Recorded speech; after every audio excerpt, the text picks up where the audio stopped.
agendanya?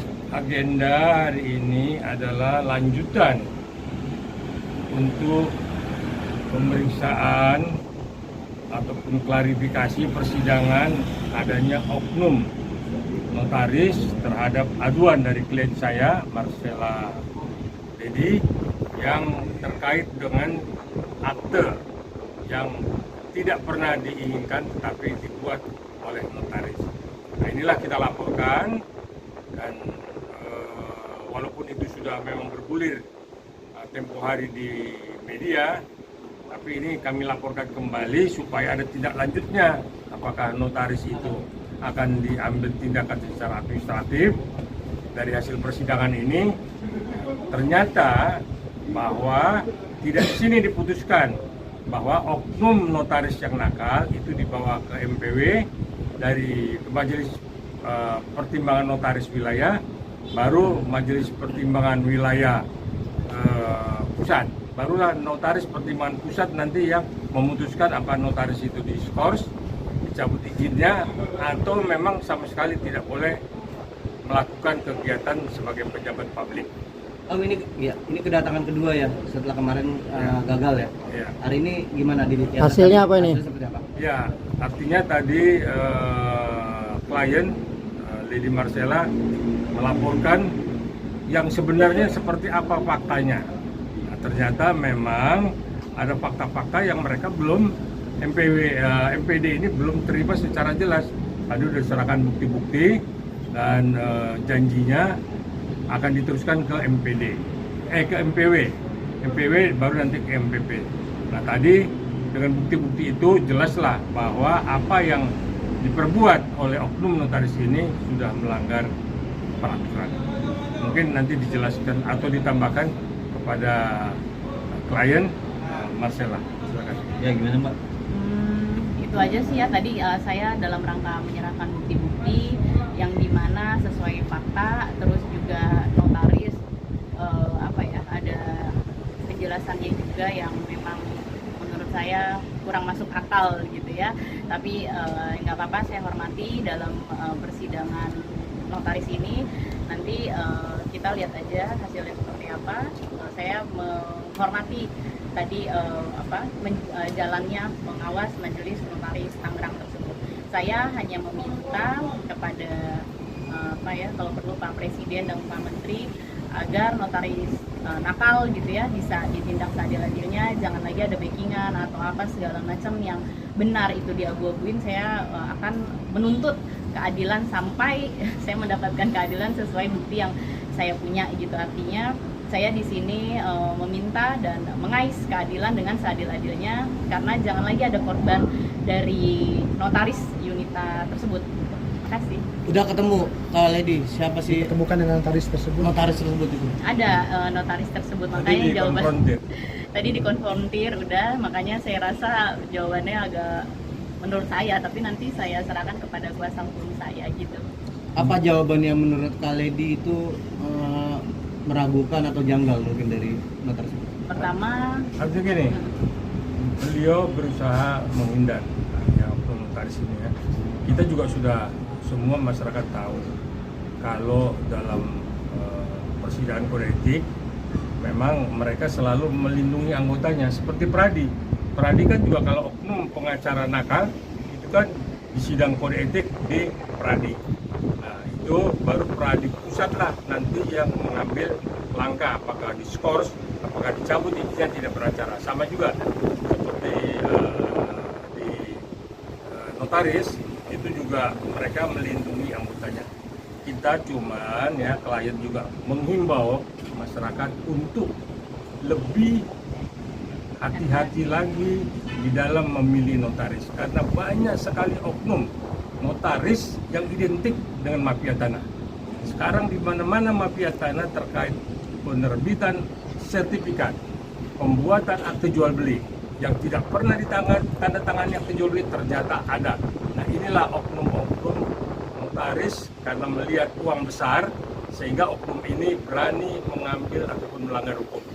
Itulah yang kita himbau masyarakat untuk lebih hati-hati di dalam menggunakan ataupun memilih notaris. Bang, sudah ditanyakan alasan dia mencantumkan nama Lady Marcella David tersebut? Kenapa mungkin? Iya, itu rahasianya mereka akan bawa ke MPW, baru MPW nanti menyidangkan lagi ke MPP, baru MPP memutuskan apakah memang terbukti atau tidak. Kalau terbukti harus diskors, ada tahapan-tahapannya, diskors, tidak boleh menjadi notaris atau dipecat selamanya atau seperti apa, itu kita lihat. Tapi biasa oknum itu selalu dilindungi oleh organisasi. Lady berarti kali ini bener ya, penegasan aja nggak pernah terlibat dalam oknum-oknum ini atau bisnis apapun itu yang ada di akte itu? Dari awal saya sampaikan, saya tidak pernah ketemu notaris, saya tidak pernah dibacakan oleh notaris, saya tidak kenal sama notaris. Jadi kalau bicara lagi ditanya saya kenal atau enggak sama notaris, ya saya akan jawab dari awal, saya memang tidak kenal sama notaris tersebut, tapi dia bisa mengeluarkan produknya tanpa sepengetahuan saya, yang sangat merugikan saya, itu aja. Ini saya perjelas, klien Lady Marcella tidak pernah bertemu dengan notaris ini, oknum ini yang namanya notaris Junita. Tetapi tahu-tahu ada akte yang dikeluarkan seolah-olah bahwa itu atas persetujuannya. Akte inilah digunakan oleh kelompok lain untuk pinjam uang apa segala macam disalahgunakan. Itulah yang akhirnya menjadi persoalan yang kita laporkan ke MPD, kita laporkan ke Polda, dan kita gugat juga ke pengadilan. Karena ada kerugian materi di sini. Kita tidak bicara material ya, tapi secara materi aja kita sudah cukup terpukul. Akte itu udah berjalan untuk berbagai bisnis ya, Bang? Akte itu sudah menjadikan bisnis oknum ya dengan kelompoknya. Sudah berjalan, sudah meraup keuntungan ataupun sudah meraup rezeki dari akte yang dibuat itu. Flashback sedikit Mbak Lady, itu tahunnya kapan sih kalau namanya tercantum di salah satu akte ya? 2021. Sedangkan akte tersebut sudah digunakan dari tahun 2020 dan saya selaku pemberi kuasa tidak pernah mendapatkan penjelasan hard copy ataupun bukti hard copy sebagai saya direkturnya, tapi tiba-tiba muncul 1 tahun berikutnya dan akte itu terjadi masalah, jadi saya tahu ternyata ada akte yang dikeluarkan sama si notaris tersebut. Peruntukannya apa tuh? Pada saat itu sih mungkin saya nggak tahu peruntukannya apa ya, artinya ini kita sedang proses, jadi saya nggak mau gamblang bicara, nanti kita tunggu proses hukum yang berjalan aja. Mbak Lady, dengan adanya kerugian kejadian ini, kerugian Mbak Lady imaterial kira-kira berapa? Imaterial itu nama perusahaan saya yang digunakan dan saya dibohongi gitu kan, yang tadinya dia oknum ini gerombolan lah gitu, yang bicaranya ini uang pribadi bukan uang pihak ketiga, dengan dia meminjam pakai perusahaan saya, terus juga nama baik saya, artinya saya tidak pernah mengajukan dan tidak tidak kehendak saya, dan tanpa sepengetahuan saya mereka bisa menggunakan itu semua. Makanya di sini saya kecewa sekali sih, makanya juga ada kerugian materialnya. Materialnya nggak usah disebut, pokoknya miliar. Ini terkait dengan yang main. kegiatan bantuan sosial itu, Iya. Bansos. Betul. waktu corona itu ya. Betul.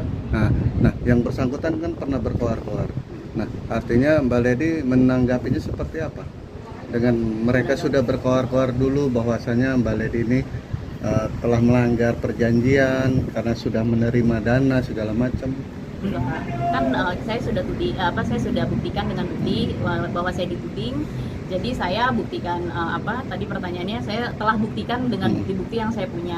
Artinya mereka kan juga nggak ada bukti kalau saya ditransfer katanya gitu kan senilai 3 miliar, itu tolong buktikan. Makanya saya udah klarifikasi dan itu merugikan nama saya, kita juga sedang proses hukum. Artinya maaf ya, kita bukan selevelan mereka juga sih, jadi saya proses hukum aja lah, nggak perlu berkoar-koar kayak mereka yang langsung bagaimana, karena saya nggak pansos gitu.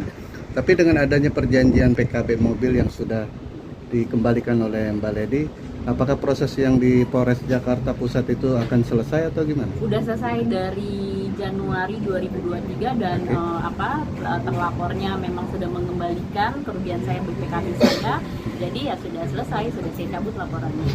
Ini notarisnya yang kita kejar. Ini notarisnya. Gitu. Artinya kan ada kesinambungan dengan yang pihak situ, ini ya. Tapi itu kita sisihkan. Tetapi ini adalah ulah oknum notaris yang membuat akte sehingga ini kemana-mana. Artinya kan permintaan dari pihak